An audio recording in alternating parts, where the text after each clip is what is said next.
Audio भाग 7, पुस्तक प्रेरणा भरे पावन प्रसंग। पेट है कब्रिस्तान नहीं। जॉर्ज बर्नार्ड शॉ ब्रिटेन के प्रसिद्ध साहित्यकार ही नहीं, माने हुए शाकाहारी भी थे। एक बार उन्हें एक भोज में सम्मिलित होने का निमंत्रण मिला। उस भोज में शाकाहारियों के खाने के लिए कोई चीज नहीं थी। एक सलाद ही ऐसा था जिसे खाया जा सकता था। भोज शुरू हुआ, सब लोग भोजन करने लगे। शाह बेचारे पहले तो चुपचाप बैठे रहे, फिर सलाद ही खाने लगे। यह देखकर उनके पास बैठे हुए एक सज्जन बोले, मिस्टर शाह, इतनी स्वादिष्ट चीज़ों के होते हुए भी आप ये क्या खा रहे हैं? इस पर शाह ने बड़ी सादगी से उत्तर दिया, मेरा पेट कब्रिस्तान नहीं है महोदय, इसमें केवल साग सब्जियों के लिए जगह है, मुर्दों के लिए नहीं। धोखा नहीं दे सकता। जापान के एक दुग्ध विक्रेता के पास एक हिंदुस्तानी पेइंग गेस्ट के रूप में रह रहे थे। एक दिन वह दूध बेचने वाला बहुत परेशान दिखाई दिया। हिंदुस्तानी ने इसका कारण पूछा। दुग्ध विक्रेता ने बताया, आज 10 सेर दूध कम मिला है। मुझे इस बात की परेशानी है, आज मेरे देश के बच्चों को जो दूध पर आश्रित हैं कम दूध मिलेगा। यह कमी कैसे पूरी हो, इसी बात की चिंता है। भारतीय मित्र बोले, इसमें परेशानी की क्या बात है, उतना पानी मिलाकर वजन पूरा कर लो। हिंदुस्तानी की बात पर जापानी बड़ा आश्चर्यचकित हुआ। उसने कहा, महाशय, मेरे बच्चे भूखे रह लेंगे सो ठीक, पर मैं उन्हें धोखा कदापि नहीं दे सकता। जो मेरे विश्वास पर शुद्ध दूध पाने की आशा करते हैं। यह सुनकर हिंदुस्तानी महोदय बड़े शर्मिंदा हुए। अभिमानी की हार। अटलांटा को जुपिटर ने आशीर्वाद दिया था, तुझसे तेज कोई भी ना दौड़ सकेगा। इसलिए उसने अहंकारवश यह घोषणा कर दी, जो उसे दौड़ में परास्त करेगा वह उसी से विवाह करेगी। बहुत से लोग आए, पर वे अटलांटा को दौड़ में हरा न सके। एक मनुष्य ने जुपिटर भगवान से प्रार्थना की, हे प्रभु, मुझे अटलांटा से प्रेम है, किंतु उसकी तरह दौड़ने की शक्ति नहीं, मुझे वह शक्ति दो प्रभु। मूर्ति बोली, पुत्र, यह वरदान तो अटलांटा को ही मिला है, पर हाँ, एक उपाय है। अहंकारी व्यक्ति को विवेक नहीं होता। तुम दौड़ के रास्ते में कुछ स्वर्ण मुद्राएं बिखेर देना, फिर जीत तुम्हारी होगी। उस व्यक्ति ने ऐसा ही किया। अटलांटा दौड़ी तो, पर सिक्कों के लालच में बार बार रुकी और वह आदमी आगे निकल गया। उसने अटलांटा को भी पा लिया और स्वर्ण मुद्राओं को भी। संयम से सफलता। नेपोलियन बोनापार्ट तब विद्यार्थी था। उसने रहने के लिए एक नाई का मकान किराए पर ले रखा था। नाई की एक सुंदर युवती कन्या भी थी। वह किसी प्रकार नेपोलियन को अपने जाल में फांसना चाहती थी, अतएव उसके सामने सदैव काम कुचेष्टाएं करती रहती। नेपोलियन यह सब देखता तो, पर उन बातों की उपेक्षा करके चुपचाप अपनी पढ़ाई में लगा रहता। बात जहाँ की तहाँ समाप्त हो गई। कुछ दिन पीछे नेपोलियन सेना में चला गया। बाल्यकाल में संयमित जीवन बिताने के कारण शारीरिक शक्ति और बुद्धि कौशल का उसमें अभाव नहीं था। इसीलिए वह 25 वर्ष की अल्पायु में ही सेनापति बना दिया गया था। एक बार वह किसी काम से अपने उसी विद्यालय में गया जहाँ उसने शिक्षा पाई थी। प्रसंगवश वह उस युवती से भी मिला और पूछा, इस मकान में कभी एक विद्यार्थी रहता था, तुम उसे छेड़ती रहती भी थी, याद है उसकी? युवती ने रूखेपन से कहा, था एक नीरस किताबी कीड़ा। नेपोलियन ने कहा, सचमुच बहन, पर यदि वह वासना के आकर्षण में फंस जाता तो आज सेनापति के रूप में तुम्हारे सामने उपस्थित ना होता। माँ का आशीष। खींची अमर सिंह के पिता ने आबू के युद्ध में वीरगति पाई। तब से उनके लालन पालन ही का नहीं, शिक्षा दीक्षा का भी भार माता के कंधों पर आ पड़ा।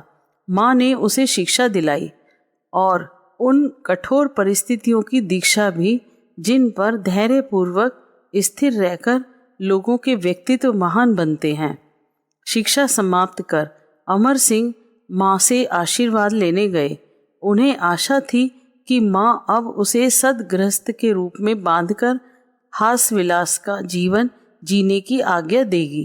पर जब वह उनके पास पहुंचा तो माँ ने शीश पर हाथ फेरते हुए कहा, बेटा, आशीर्वाद तो तब दूंगी जब मुझे यह विश्वास हो जाएगा कि तू जातीय आदर्शों की रक्षा कर सकता है।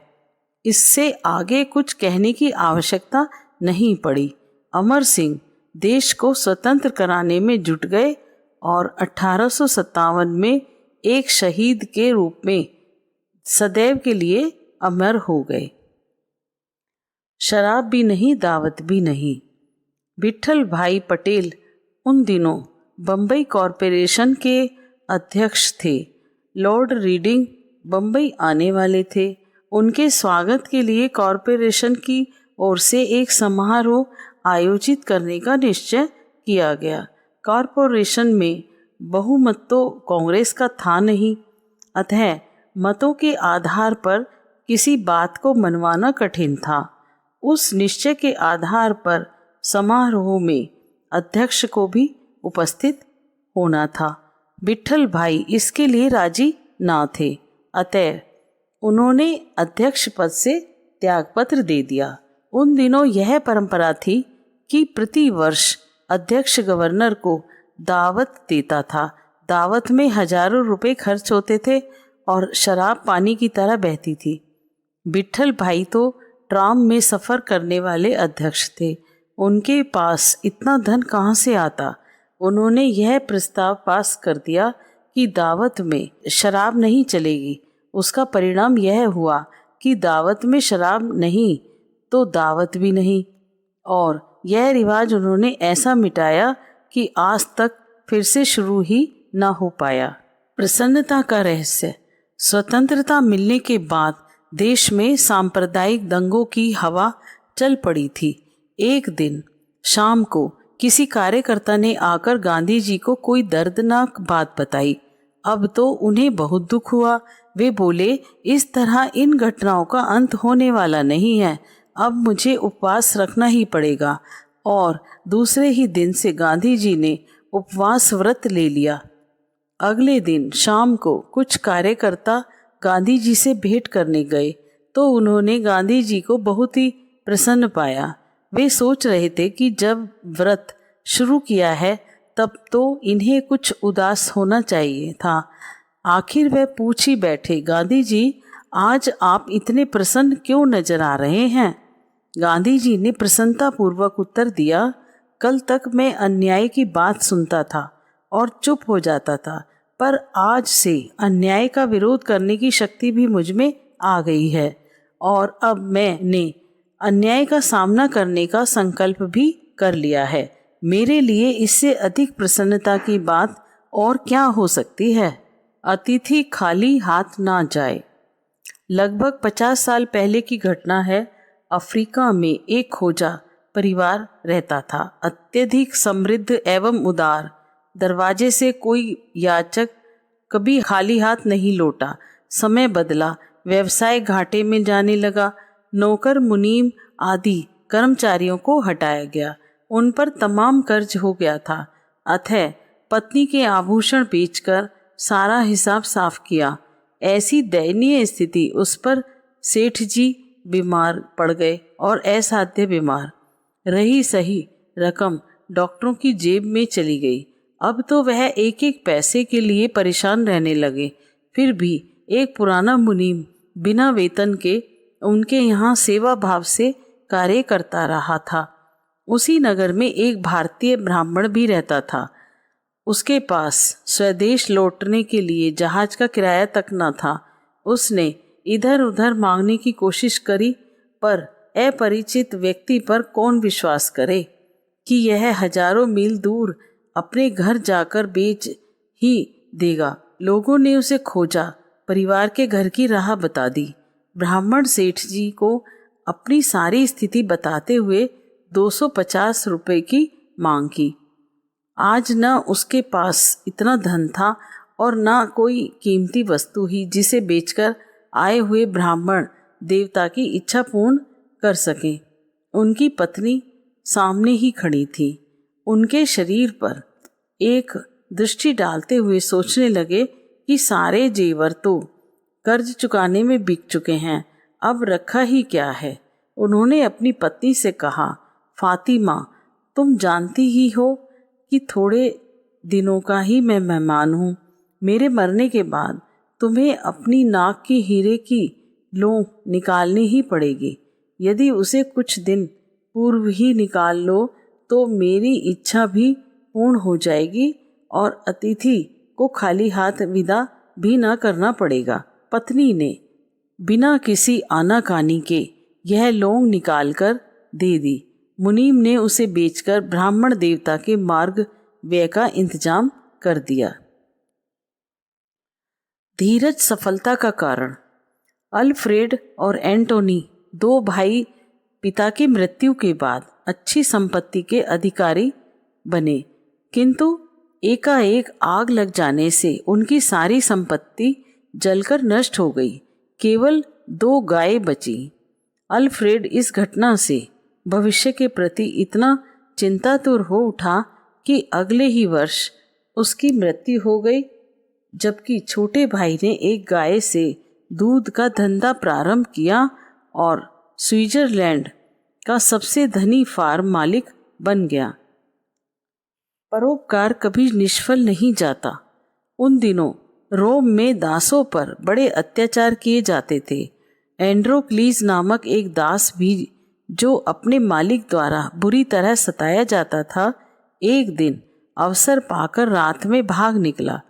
भागते भागते वह एक जंगल में पहुंच गया, किंतु संयोगवश वह जिस वृक्ष के नीचे बैठकर अपने जीवन पर सोचने लगा, उसी के निकट एक झाड़ी में एक सिंह बैठा था। एंड्रोक्लीज ने सोचा कि वह निर्दयी मालिक से तो ज्यों-ज्यों बच गया, किंतु इस शेर से कदापि नहीं बच सकता। पर एंड्रोक्लीज को यह देखकर आश्चर्य हुआ कि सिंह धीरे से उसके पास आया और उसके हाथ पर अपना पंजा रख दिया। एंड्रोक्लीज ने देखा कि उसके पंजे में कांटा लगा हुआ था। एंड्रोक्लीज ने अपना चाकू निकाला और शरीर के पंजे का कांटा निकाल दिया। अदालत लगी और राज नियम के अनुसार भागने के अपराध में एंड्रोक्लीज को प्राणदंड सुना दिया गया और यह तय हुआ कि उसे भूखे शेर के सम्मुख डालकर मरवाया जाए। इसके लिए एक शेर भी पकड़कर आ गया और कई दिन तक भूखा भी रखा गया। नियत दिन और समय पर रोम के अमीर, आबाल, वृद्ध, स्त्री पुरुष उस मृत्यु दृश्य का खेल देखने के लिए आए। एंड्रोक्लीज भूखे शेर के पिंजरे में ढकेल दिया गया। शेर भयानक रूप से गरज कर एंड्रोक्लीज के पास आया और मुंह फैलाकर उसे दबोचने की ही वाला था कि दर्शकों ने आश्चर्य से देखा कि शेर उसे खाने के बजाय सिर झुकाए मृत्यु की प्रतीक्षा करते हुए एंड्रोक्लीज के पास दुम हिलाकर गुरगुर करने लगा। एंड्रोक्लीज ने सिर उठाया और देखा कि वह उसका वही मित्र सिंह था जिसका उसने कांटा निकाला था।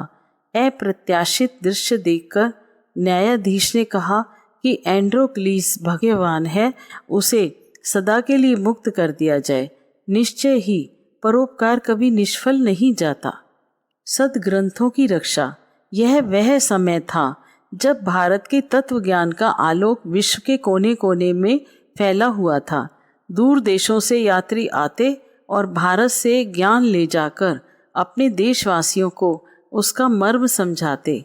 इसी प्रकार लगभग 2000 वर्ष पूर्व हेन सांग नाम का एक चीनी यात्री ज्ञानार्जन के लिए भारत आया।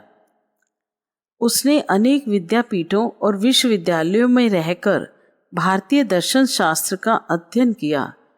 हेन सांग आया तो केवल कुछ ही समय के लिए था, किंतु जब उसे भारतीय ज्ञान के रहस्य खुलते मिले तब उसकी ज्ञान जिज्ञासा इतनी बलवती हो उठी कि भारत में जमकर लगभग 12 साल तक दर्शन का अध्ययन करता रहा। अपना अध्ययन पूरा करने के बाद हिंदसांग अनेक दुर्बल ग्रंथों की पांडुलिपियां अपने साथ लेकर अपने देश चीन लौट चला।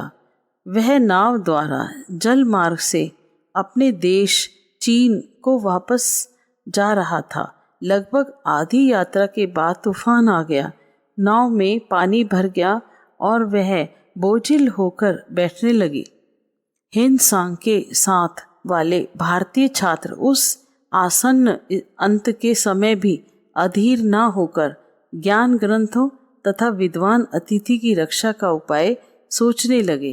पूछने पर मल्लाह ने बतलाया, यदि एक आध को छोड़कर बाकी सब लोग नाव को रिक्त कर दें तो वह पार लग सकती है।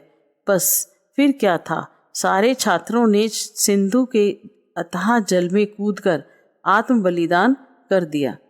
जल सर्वोत्तम पेय। अमेरिका दार्शनिक थोरो शुद्ध जल को सर्वोत्तम पेय समझते थे। सिगरेट का तो उन्होंने कभी प्रयोग ही नहीं किया। वे गौरव के साथ कहते थे, लोगों को इस बात का गर्व होता है कि उनके भोजन पर कितना अधिक खर्च होता है, पर मुझे इस बात का अभिमान है कि मेरे भोजन पर कितना कम खर्च होता है।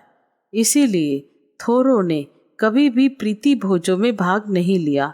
आज के युग में दिखावटी सभ्यता और खोखले बाह्य प्रदर्शनों के बीच थोरो का यह संदेश प्रेरणादायक है।